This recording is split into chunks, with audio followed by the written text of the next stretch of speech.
A ballerina's perspective, from performing with New York City Ballet and Alvin Ailey American Dance Theater to publishing poetry books and mentoring kids and teens. Join us in a weekly discussion with experts to gain mental health clarity and achieve growth in moral consciousness. Give our show a 5 stars, comment, share, and come along for the ride. Welcome back to another episode of the Growth, Grace, and Gratitude podcast. Today we are welcomed by some wonderful guests. We will talk a little bit about what each of them are passionate about, what they are going through in terms of this is a spiritually based podcast. We'll talk about growth, healing, introspection. There's so many things going on.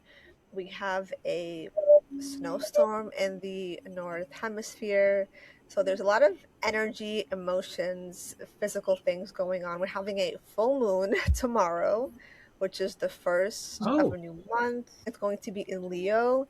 So astrologically, there is this passionate energy that wants to kind of move through the universe and awaken through the portals. So I just want to welcome you all to this episode. So first we have Lara L. Sadi, who is an ELB practitioner who focuses on inner intelligence, listening to the body, intention, safety, and wholeness to find the inner bloom of the self. Welcome. Nice. Thank you, Ari. Welcome all. It's my pleasure to be with you all.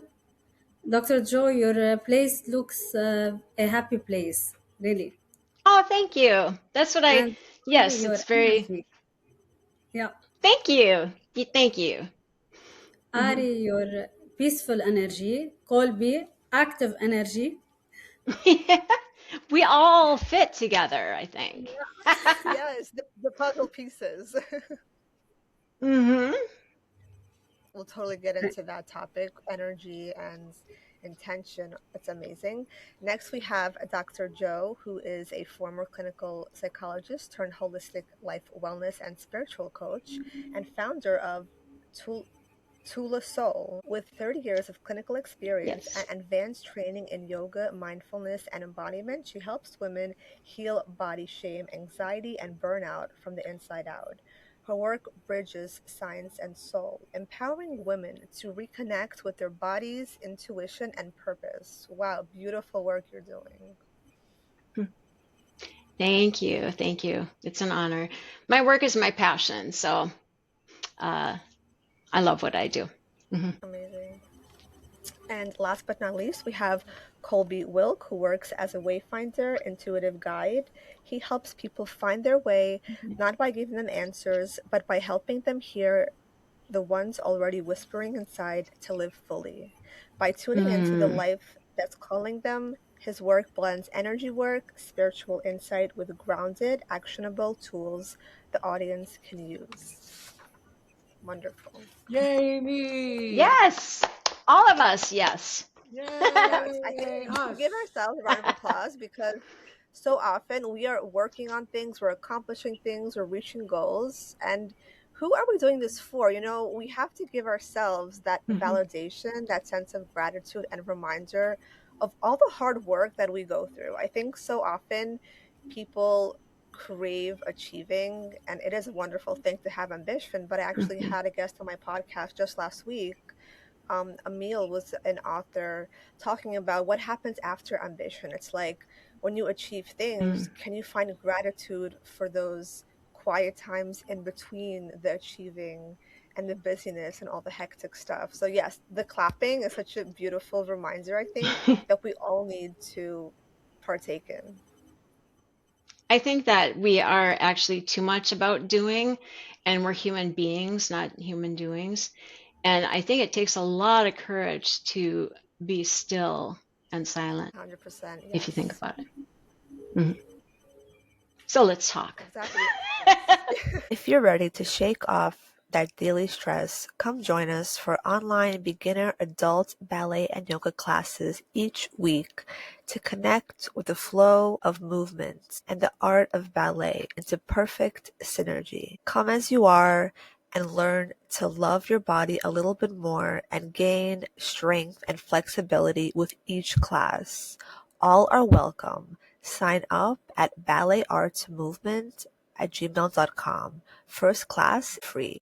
Vital supports focus, energy, immunity, sleep, recovery, and resilience. Start feeling better today on a cellular level with zeolite, super green juice, micronutrient gut support, and more. Get over 50% off your first order for Vital. Link in the description of the podcast. Sanger Daniel's online seminar promoting a positive message of self-healing with bioenergy work together with live seminars and remote coaching. Use code BIO20 for a 20% discount for our audience. Link in the description of the podcast.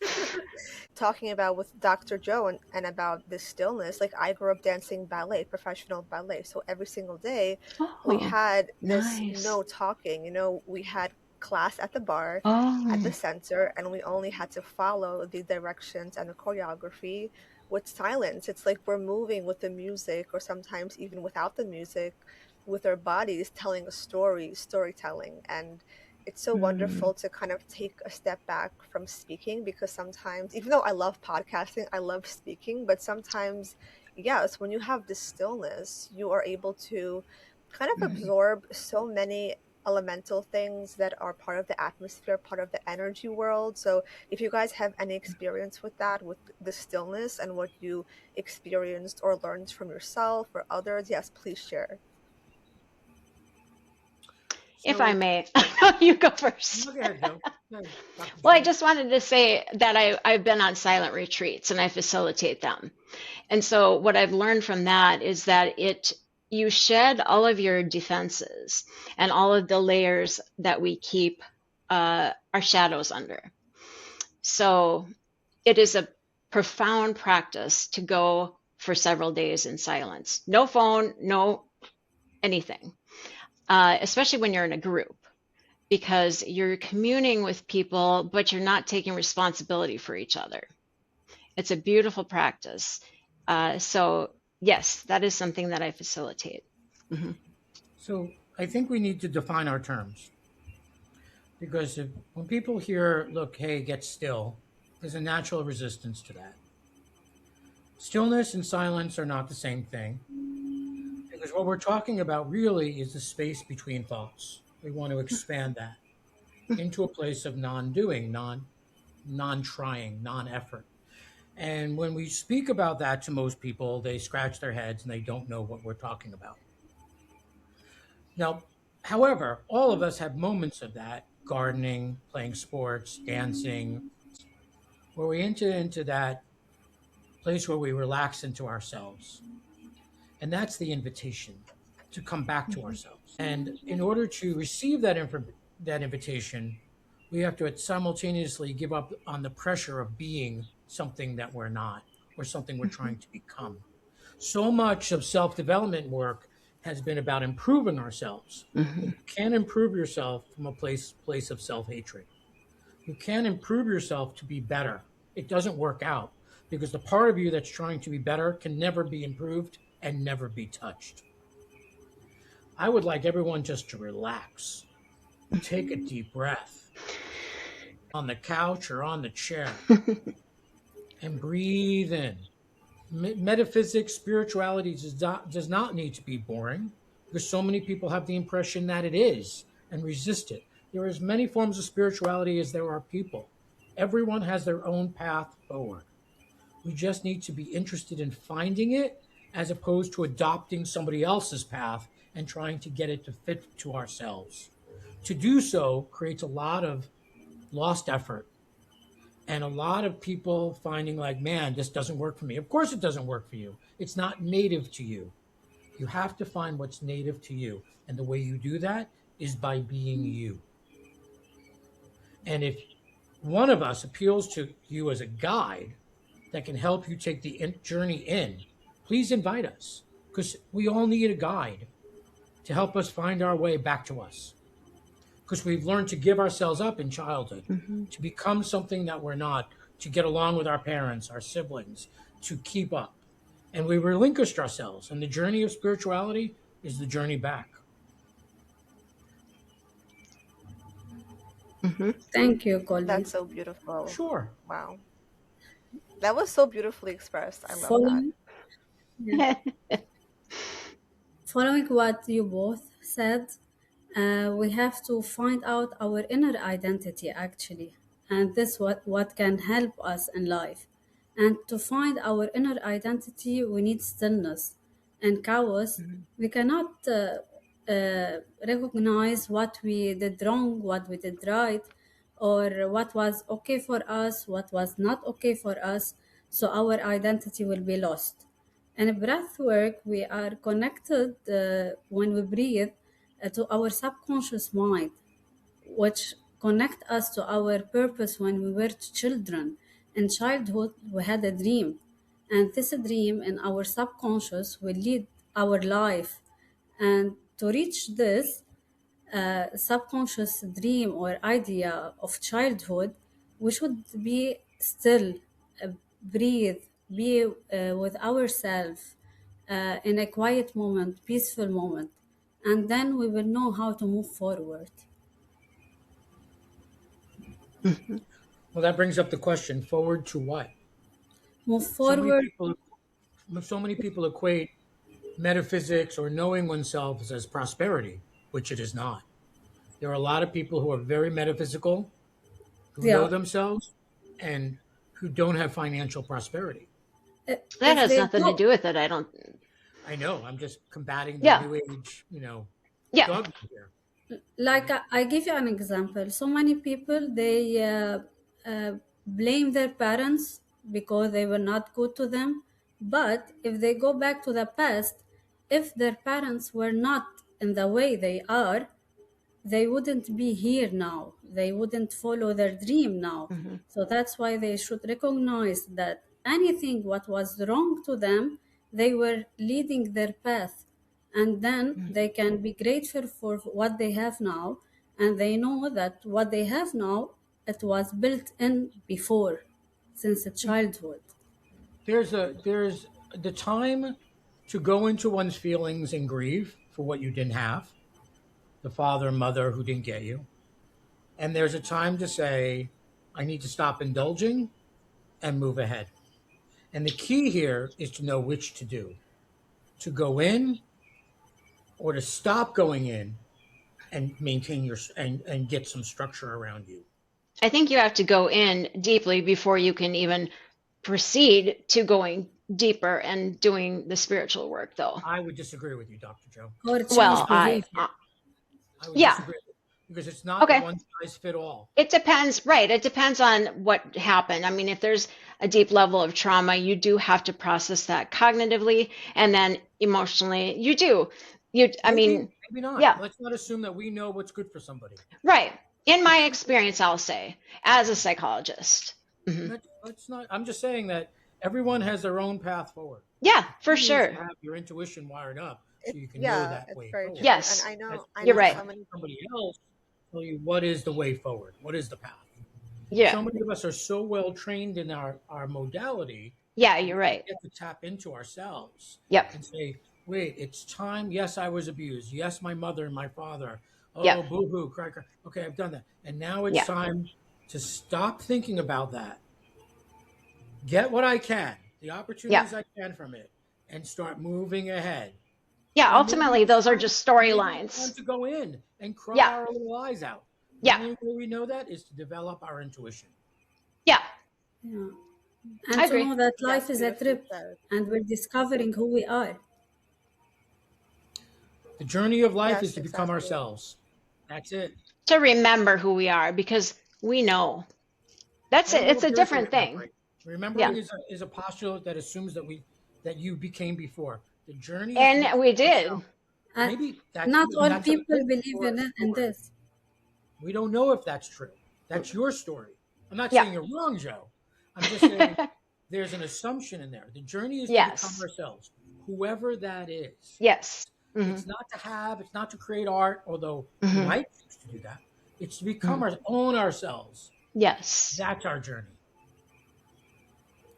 And I think in order to do everybody's that, beliefs, in a way, kind of guides them into what they expect of their storyline, their narratives, their expectations. And I think it's interesting how our beliefs can change, they can shift. And I think when we Mhm. experience periods of flow state and that kind of magical alignment with the universe, with ourselves, and we feel that gratitude, I think that's where we kind of move up a level in terms of like ascension or growth, where people are so craving this kind of soul identity to learn more, to grow more, but obviously it can lead to obsessiveness. So there is an interesting balance we have to attain to realize, what are we doing this for? What are we running after? Interestingly enough, today is National Escape Day. So it's a great question to ask. Is it? What are we escaping? Yes, it's like, what are we escaping from? And do we have to escape from our storylines that make us the victim or make us feel isolated from our own identity? And I think it's a great question. If you guys want to talk a little bit about the term escapism, how do you see people are kind of embracing that ideal? And for people who are listening to the podcast and who also feel like they have to escape sometimes, they don't know how to deal with that mentality when they're going through ups and downs. If you guys have any experience with your work or your personal journeys, yes, please share. I think escape is basically from your roles that you play in life.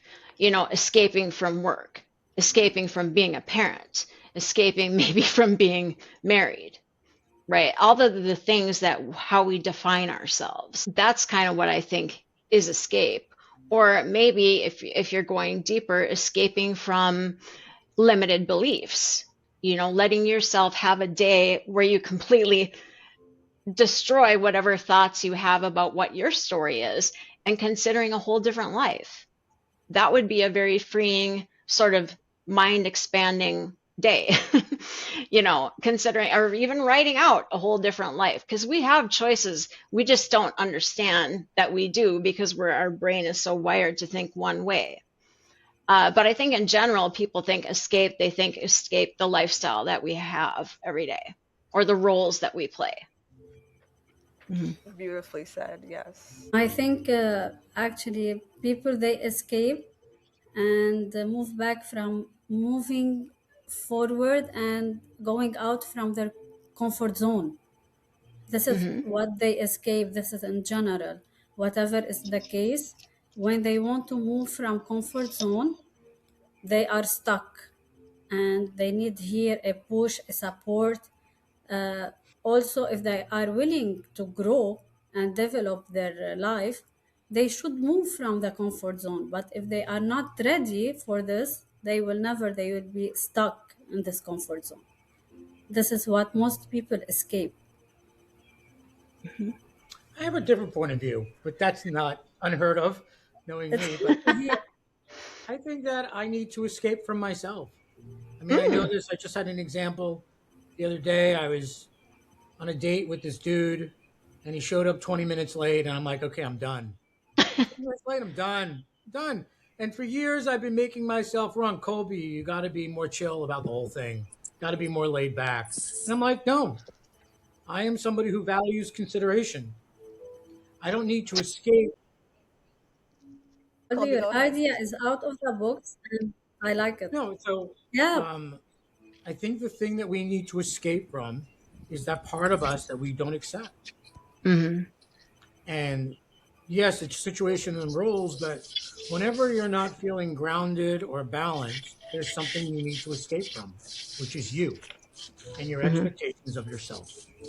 Gratitude's an interesting term because it's been bandied about. I don't like gratitude as a term myself, and I don't practice gratitude because gratitude is a very top-down kind of word. It's hell, as opposed to like within gratitude is a sense of I don't deserve, as opposed to appreciation. Appreciation is you are still the subject, you're not the object. Gratitude, you're the object. Appreciation, I am the subject appreciating that. And it's empowering to appreciate. It's not necessarily empowering to do gratitude. I disagree. I think gratitude is an overall. Of course, I'm going to disagree with you. But first, in terms of escaping, one thing I think escaping judgment, right? If we even have the awareness of how much we judge and the whole thought of right or wrong, good or bad.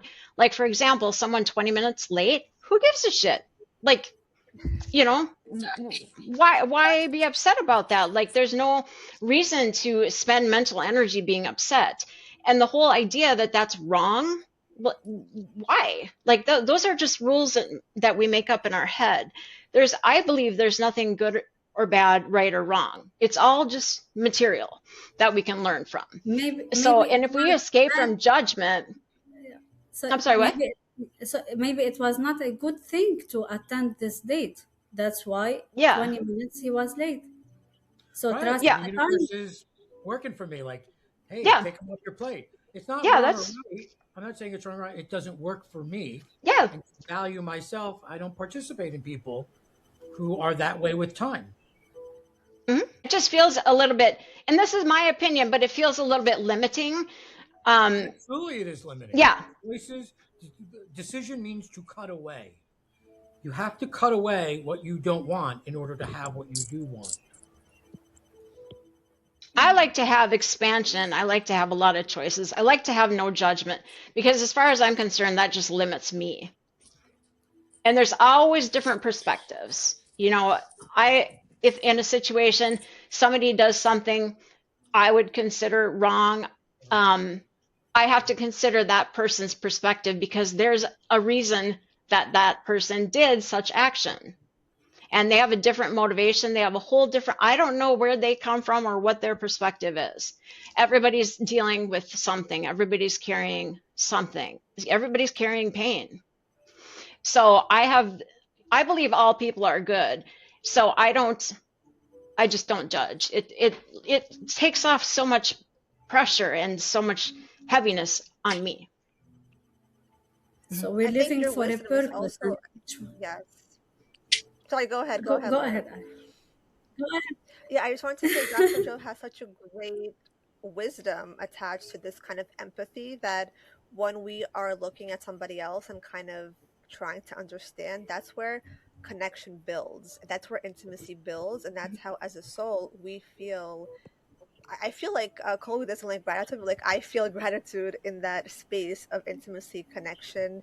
That's how I feel most comfortable through vulnerability. Some people have like a fear of vulnerability, but I think through the fear, you can still open up parts of yourself. Obviously, if you do feel safe in your space and your surroundings. So yes, that's just my 2 cents. But let me just turn on the light over here. But you guys keep going. I just wanted to come in and say I am really sorry that I am 20 minutes late. I work here at USC.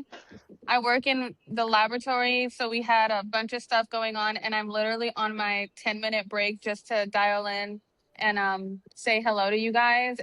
It came from no realm of disrespect or nothing of the sort. You are here now. No worries. Sorry. Okay. No. Yes. Yeah. Thank you so much, Tyla, for joining. I feel bad. No worries. Please share your thoughts about any topic that you want to, or you can just react. Right now I'm just here to listen. Like, I just wanted to come in. I know that I spoke to you, Ari. I told you that I'm on California time, by the way. So it's 2:29 right now, smack dab in the middle of the workday. So yeah, I'm very happy to meet you all. Yeah, totally. Thank you so much for even joining us for a few minutes. Ran out of the lab and everyone's like, where are you going? I have a meeting, sorry. No. But yeah, mentioned it or said anything, but I'm publishing my first book. It releases March 10th. It's called Brains Like Ours. I'm a clinical scientist here in California. We do have licensure here in California. So I'm writing essentially about that. I was a former first responder. I worked for the Long Beach Fire Department as well. And I worked for a lot of functional medicine and integrative medicine doctors that I really appreciate. I'm very much pro integrative functional medicine. So I wrote a book on that essentially. So this is the full moon. Yeah. Congratulations. Yeah. I have my master's in biochemistry and a bachelor's in nutrition science. So I'm using all of that to hopefully help women. Mental health, Tyla. What makes you interested in mental health? Because I've gone through my struggles with mental health. I've been put on antidepressants that literally made me want to jump off my 12th story building balcony. SSRIs don't really work well with my brain. And after dealing with going through a bunch of psychiatrists and a bunch of different medications, I finally got serious about what I needed to function. And that was getting my thyroid checked. That was my vitamin D being so low, it was basically in hell, getting that up. And then my parathyroid too, just different things, working on the biology rather than just assuming that something was neurologically wrong with me. So I kind of wanted to help others. So what could be your advice to people are suffering in their journey? To me, in their journey, I think that when you go to your psychiatrist, make sure that they are running a full blood panel. Make sure that you are getting your thyroid check. Hypothyroidism and other chronic diseases like lupus or rheumatoid arthritis, those chronic conditions are known to trigger depression. Make sure that you know kind of how to look at your labs. And that's what my book is about. It teaches you how to interpret your labs and what to look for specifically. Also, just don't give up on yourself. That would be another thing that advice I would give for someone in their journey. You have to be your best advocate because no one is going to come save you. You have to save yourself. And in order for us to do that, we have to have the knowledge and the tools to do so. Thank you. So, Wow, thank you for adding that. What a so beautiful that's message. my advice. Thanks. I think hearing that no one was coming to save me was like very like, ugh, like it hurt a little bit because you're like waiting for Superman to come and just scoop you up and save the world. But I think that hearing that was bittersweet because then it made me get serious more about myself when I realized that nobody was coming. Not even my husband could save me. Wow. He thought maybe he could, but no. Yeah. That's also like a beautiful lesson in accountability in a way. It's so hard sometimes when we want people to help us and sometimes when they can't, or when we're kind of like doing our own thing and we feel like nobody can help us. When we actually take the steps to figure out or to research or to uncover, it becomes a very empowering journey because we're figuring out like from the ground up, and we're becoming our true selves in the process, which is truly empowering. And it's such a gift to connect with people who went through so much and who everything you're achieving now is such a beautiful testimony to, your courageousness and your bravery. So it's so wonderful. I love that you mentioned that. I forgot who said it, but it's like when you go into situations or when you're embarking on a new journey, of course you're going to be fearful, but with fear comes courage, and then with courage comes change. That really stuck because doing something new, change is very scary for everybody. I mean, we like to be in our norm. We like to do the same thing and have our patterns and our routines. So anytime you have a change, it's fearful. You get afraid, but sometimes that's what you need to move you. Well, there's the serenity prayer. Grant me the courage to change the thing. Wait, God grant me the. Yeah, I know this prayer. You're so close. God grant me the serenity to accept the things I cannot change, the courage to change the things I can, and the serenity to know the difference. I got that mixed up. God grant me the courage to accept the things I cannot change.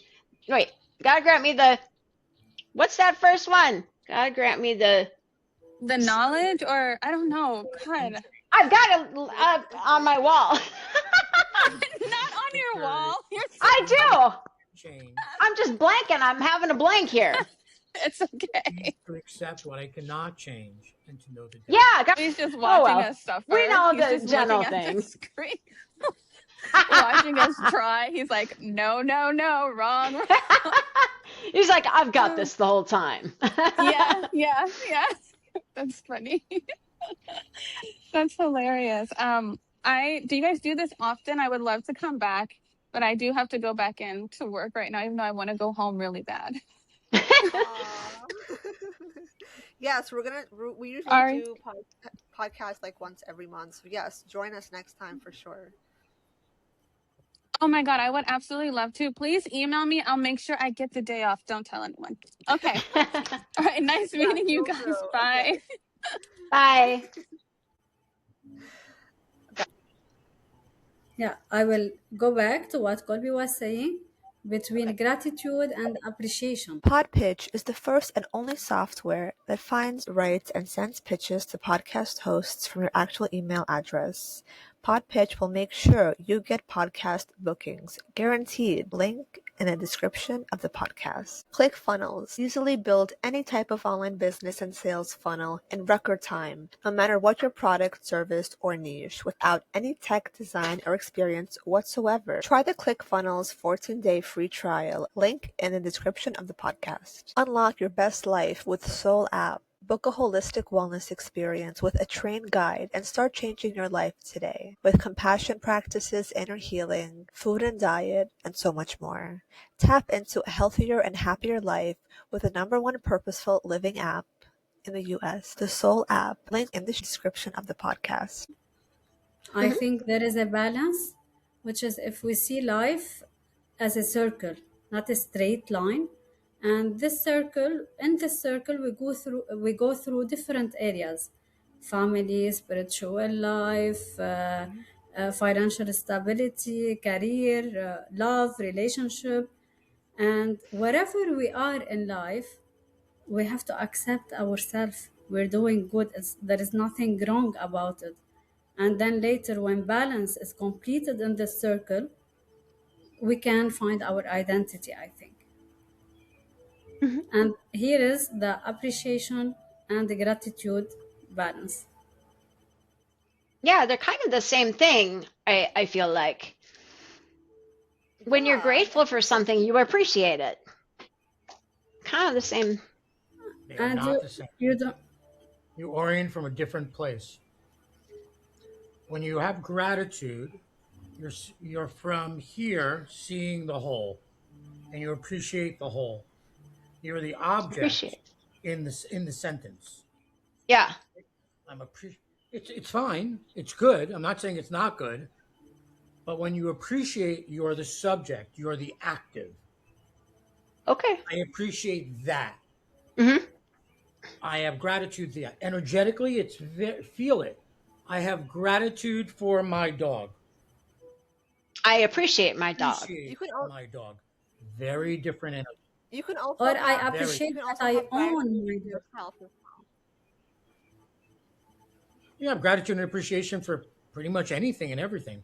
Mm-hmm. I'm just saying it's two very different energies. Okay. And depending on where somebody is and who somebody is, gratitude may be appropriate or appreciation may be appropriate. What I object to is people propagating gratitude without talking to appreciation.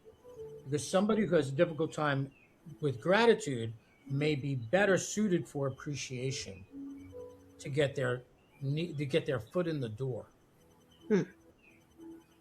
Or Again, I come back appreciation to there's not one answer for everyone.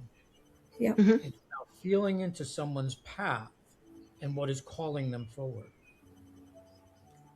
Or appreciation for their efforts that bring the things they own now to be grateful for. They appreciate the effort. Mm-hmm. Or they could be gratitude and appreciate. Just feeling it doesn't matter. It's just feeling into where someone's at. Yeah. So many people are trying to follow other people's paths. I just Googled gratitude, so here's what it says. There you go. What did you find?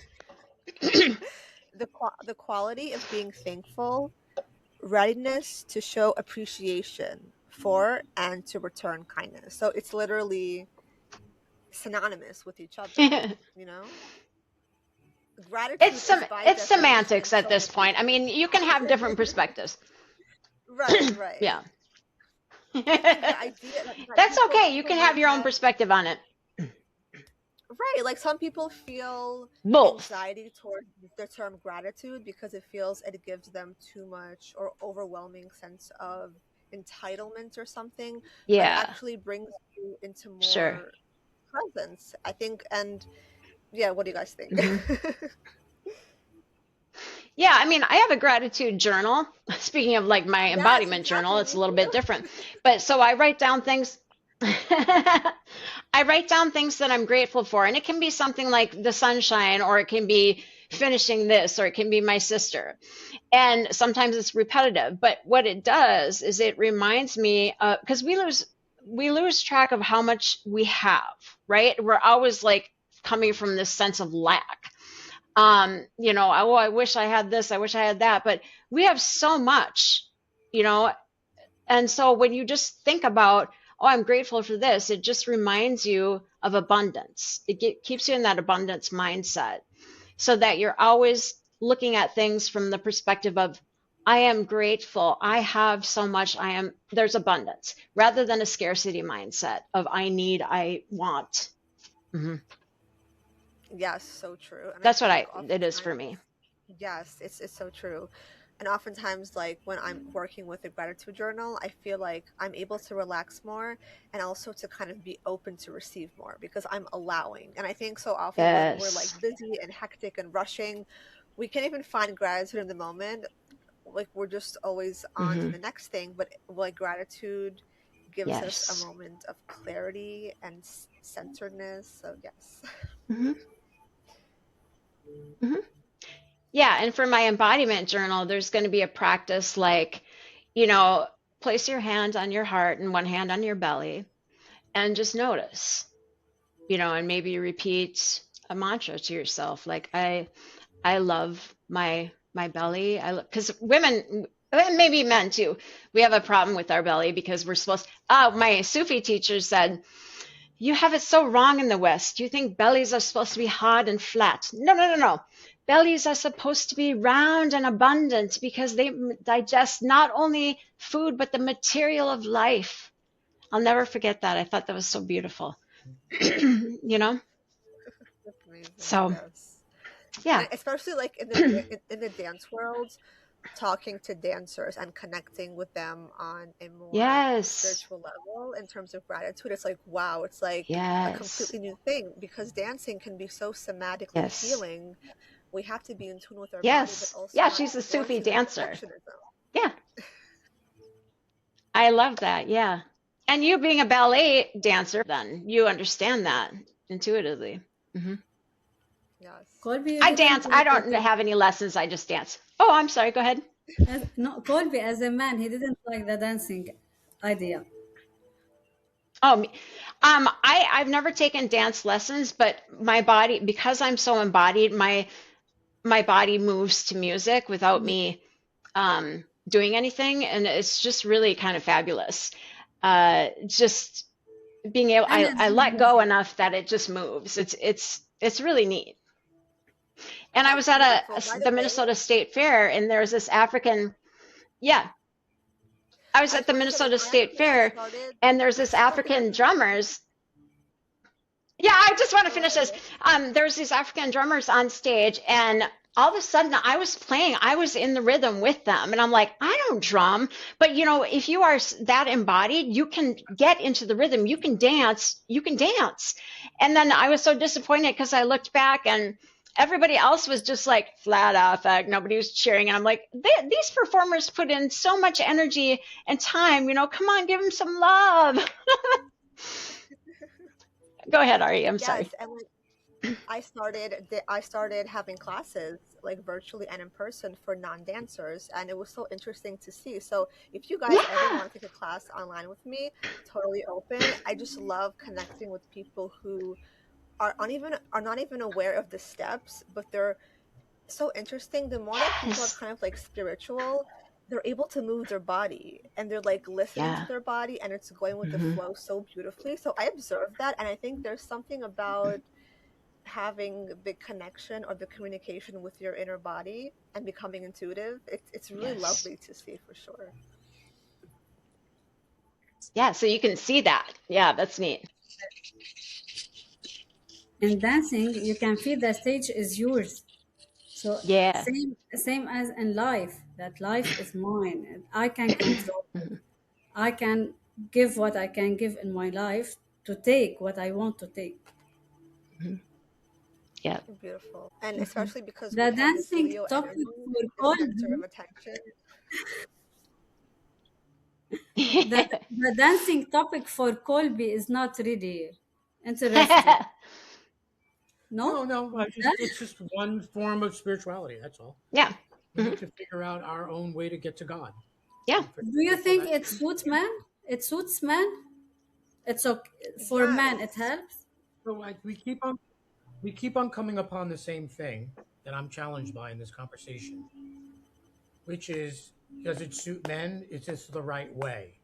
There is no right way for everyone. Mhm. Everyone has their own path forward. The key is to figure out your path. There are Yeah. no rules. There are no right and wrong. There is no bad and good. It's being able to sense into your own soul's path that makes all the difference.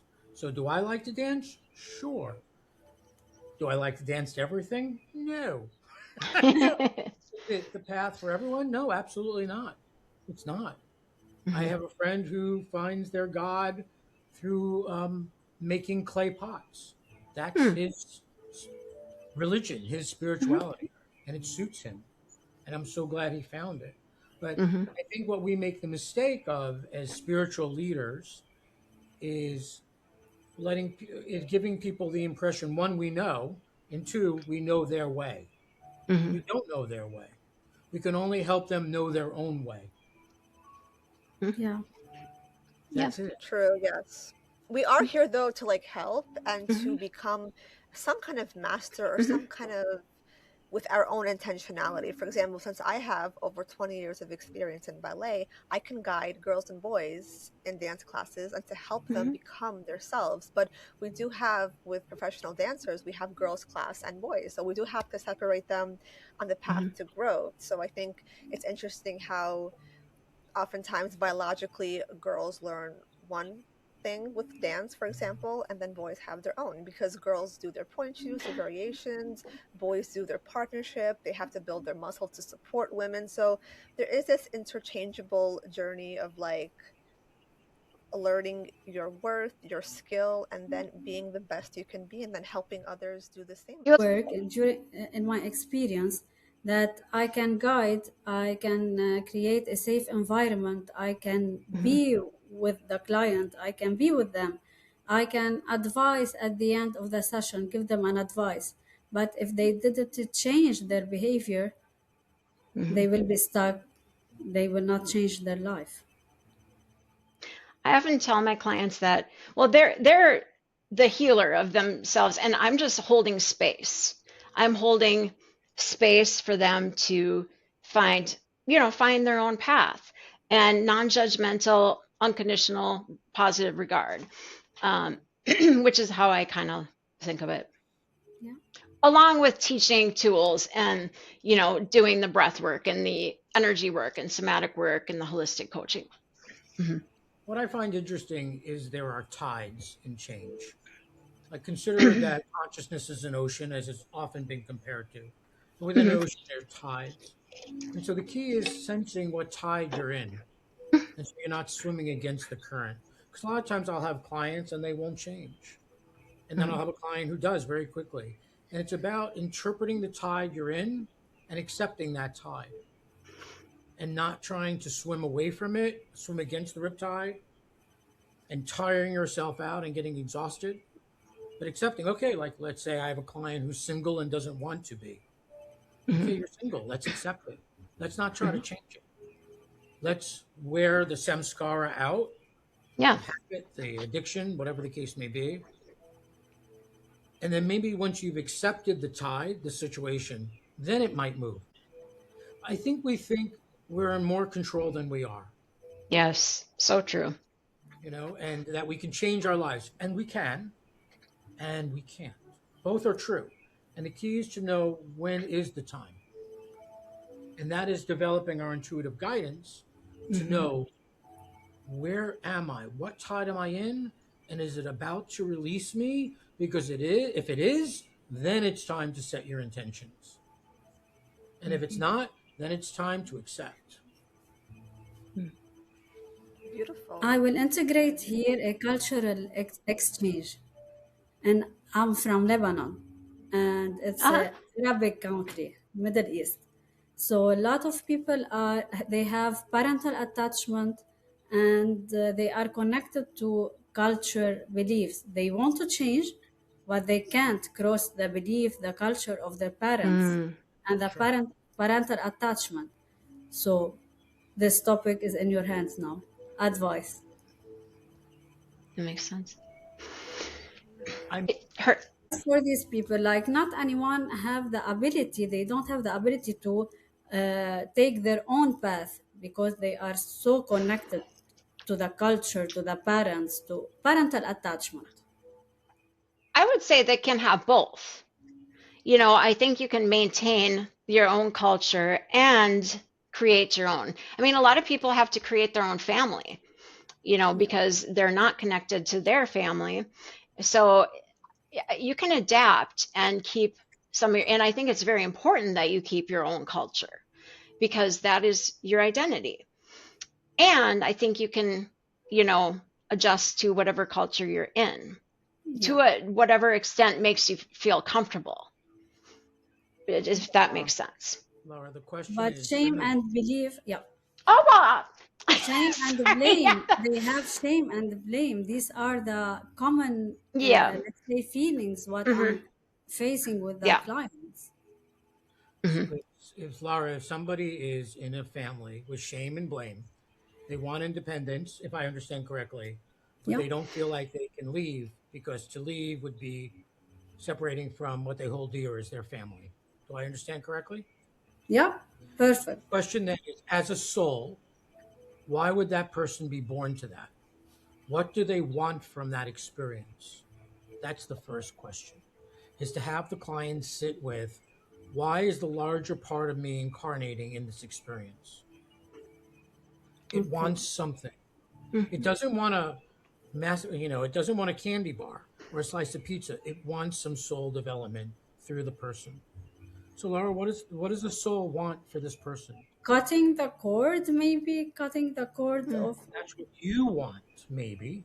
Is that what the client's soul wants? And the key here would be to have this client sit with their soul, the larger part of them, invite it in, and wait. And the soul will make its wants known. Because this person, let's call her Hilda, is on a journey, right? She's right. on a journey. She was born into this for some reason. Now, maybe it's to say, screw y'all, I'm out. Maybe it is. Maybe it's to stay in the family and to rise and be a person inside the family that changes it. We don't know. To know is to take too much responsibility for the client. Yeah. And to take ownership, and it gives the client an opportunity to do nothing. So we have the souls, the person sit with their soul and see what comes. And then the question is, does the person have the courage to do what the soul is inviting? Once you know what the soul is inviting, then it becomes very clear what it is for you to do. And it also becomes very clear what the resistance is. Sometimes it could also be that there is no answer and there is no clarity about why, because there is unawareness. And sometimes maybe people don't even have to know, because I feel like when it doesn't come to them right away, maybe it's not supposed to, and maybe that's where the space of gratitude can come in. So in a way you can kind of complete this cycle of acknowledgement of like, okay, this is my higher self chose. What can I become aware of right now? And if I'm not fully aware, fully transparent of the situation, which a lot of us obviously don't have full awareness, full transparency, we are in a way experiencing timelines that are bringing us numbness or confusion. We have to in a way forgive parts of ourselves, forgive parts of our shadow self, and to be like, can I move forward now? Can I move to a different timeline? And sometimes that just takes forgiveness as well. I don't know if any of you guys have gone through the whole journey of like forgiving your past self or people who hurt you in your past, but it's hard sometimes for sure, but sometimes we don't have that answer that we want, and we have to move forward, right? Sometimes we can't just like sit in stagnancy. After years of doing this, I can say And the reason that people don't know is because they don't want to know. Because to know would require them to take actions that they're not comfortable with and expose themselves to risks that they don't want to risk. The higher self is not puppeting people. The higher self, or ultimate self, or core self, is acting on your behalf to get you the experiences that you want for yourself. It is taking orders from you. But you forgot you gave it those directions. That's the challenge.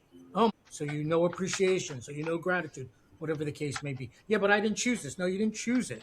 But you chose you wanted what you would get. Everyone knows what they want if they sit with themselves long enough. And what I mean by long enough, a few weeks. It's not lifetimes. Oh, So we're back to stillness. weeks. You want. Always. And I've been doing this 30 years. 30 or 3? 30. Okay, me too.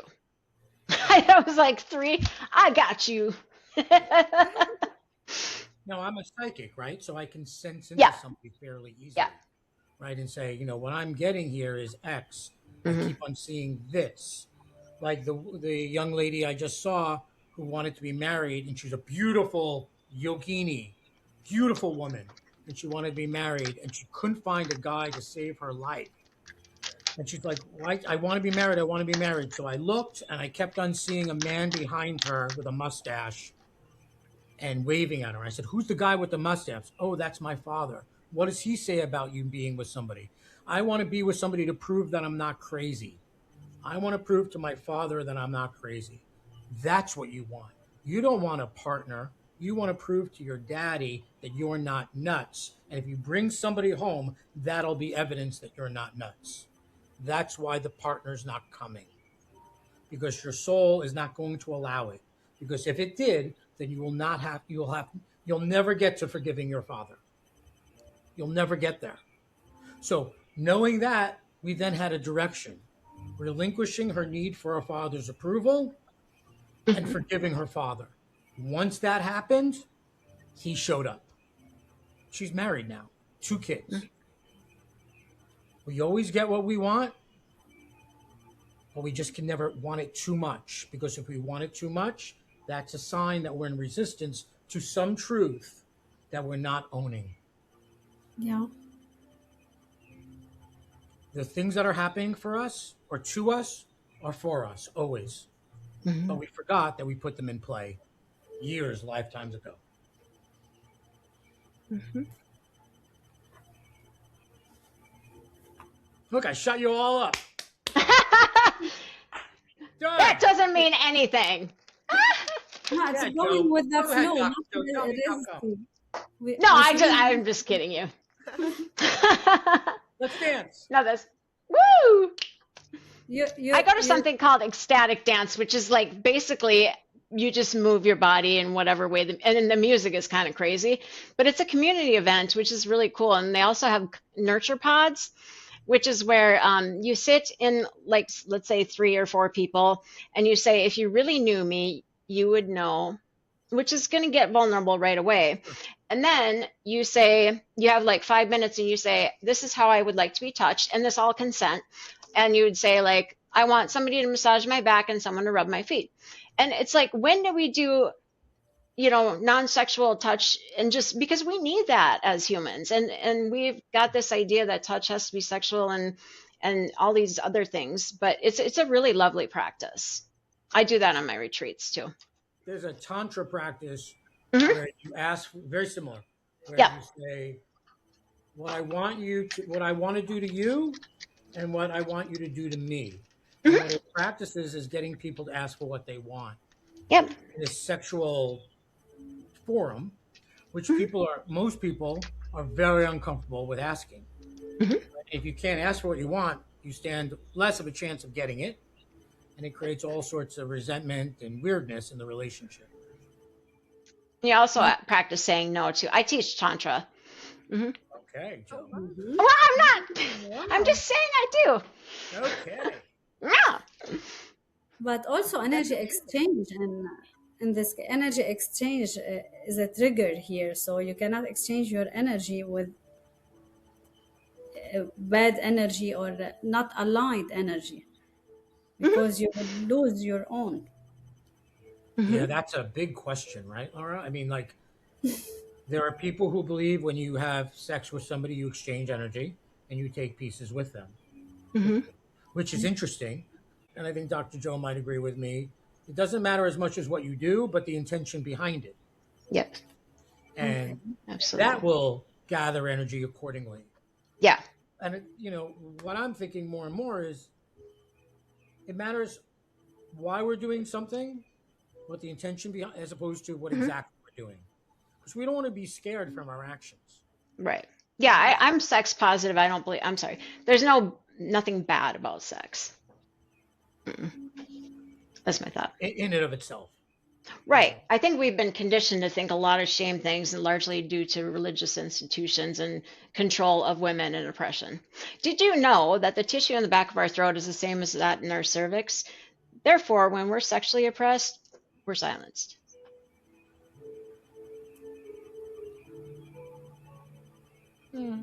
Think about that. What do you mean? It's it's a very direct correlation. I don't know.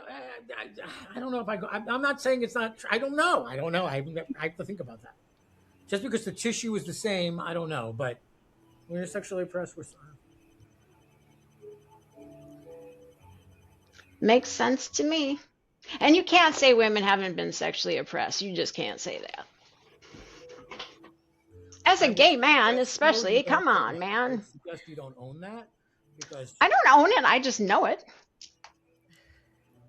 anytime you say I am blank, that's a form of identity, and you're adhering yourself to it. I'm not attached to it. I just teach it. I know a lot of sexually oppressed gay men who are very vocal and very loud, right? Like over the top, flamboyant, right? So, and I know some sexually oppressed women who act out sexually, Of course. right? So under that, I don't know. I don't know enough about it to have an opinion. The reason it's important to understand is so that we can empower ourselves and take back our sexuality and understand that pleasure is our birthright and the power of our orgasm, which can lead to enlightenment. That's why. I prefer a partner myself, but okay. I know. And you can, but we're not objects. We're not objects for men to have their sexual pleasure, right? We are to enjoy our own sexuality. I think you could be both, can't you? Yeah, of course. But we don't have to be. You're not also right, but we're not objects to be deposited in. Yeah, you are, right? And you're not. Both can be true. Right, yeah, right. But you know what I'm saying? We're not just that. Because I think that's been largely the. Unless you don't want to be, like, sure. And let's open it up. yeah, right. But it's a different way of thinking. It's a different way, because that's been conditioned. Yeah, and historically, I think the trauma women have faced, that's why it's so powerful when men also kind of support women in this kind of situation. And I know you're doing that, Colby. Thank you. I'm sorry to cut you off, hon. Yeah, totally. I teach about sacred sexuality also with my clients when it comes to accepting yourself, feeling your body, knowing what works for you, what doesn't work for you, and then for sure you can connect with your partner and be as intentional as you want to be with them. And yeah, it's your choice for sure. And it's all fun and games when there is safety there and when there is consent. So yes. Yeah. Lara, what do you think? Because you're from the Middle East. What do you think? I think that, okay, we accept ourselves, we have our woman empowerment, our sexual needs, yes, but in Middle East, the man can affect the woman energy or her confidence. He can destroy her because they used to think that she's an object. Right. When she is not strong, confident enough, she can destroy her confidence, actually. If she But what doesn't do you think about if she doesn't what? I'm if sorry. she doesn't believe in herself and she's not confident Mm-hmm. enough, he may destroy her with his How thinking does that use her as an okay. object.